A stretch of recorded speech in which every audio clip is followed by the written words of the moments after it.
ನಮಸ್ತೆ ಎಲ್ಲರೂ ಹೇಗಿದ್ದೀರಿ? ಚೆನ್ನಾಗಿದ್ದೀರಾ? ಎಲ್ಲರಿಗೂ ಬೆಳಗ್ಗಿನ ಶುಭೋದಯ. ಎಲ್ಲರೂ ಹೇಗಿದ್ದೀರಿ? ತುಂಬ ಬಿಸಿಲಲ್ಲಿ ಬೆಂದು ಹೋಗಿದ್ವಿ. ಬಿಸಿಲು ಬೋರಾಗಿ ಹೋಗಿತ್ತು. ಅಂದರೆ ಸೆಕೆ ಸೆಕೆ ಸೆಕೆ, ಎಲ್ಲಿಯೂ ಅಡುಗೆ ರೂಮಿಗೆ ಹೋಗ್ಲಿಕ್ಕಾಗಲ್ಲ. ತುಂಬ ಬೆವರ್ತಾ ಎಲ್ಲ ಇತ್ತು. ಈಗ ನೋಡಿ ನಮ್ಮ ಸಲಾಲದಲ್ಲಿ ಕೂಡ ಮಳೆ ಸ್ಟಾರ್ಟ್ ಆಗಿದೆ. ವೆದರ್ ಕೂಡ ತುಂಬ ಒಳ್ಳೆದಿದೆ.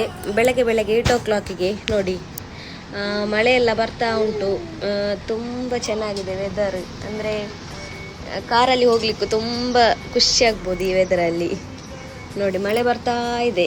ನಮಿಗೂ ಸಾಕಾಗಿ ಹೋಗಿತ್ತು ಬಿಸಿಲಿನ ಬೇಗೆಯಲ್ಲಿ. ಹೊರಗೆ ಬಂದೆ ನೋಡಿ, ತುಂಬ ಚೆನ್ನಾಗಿದೆ ವೆದರ್. ಮಳೆ ಬರ್ತಾ ಉಂಟು, ಜಿಟಿ ಜಿಟಿ ಜಿಟಿ ಮಳೆ. ಅಲ್ಲಲ್ಲಿ ನೀರೆಲ್ಲ ನಿಂತಿದೆ ಸ್ವಲ್ಪ ಸ್ವಲ್ಪ ನೋಡಿ. ಯಾವ ಹನಿಯು ಮುತ್ತಾಗುವುದೋ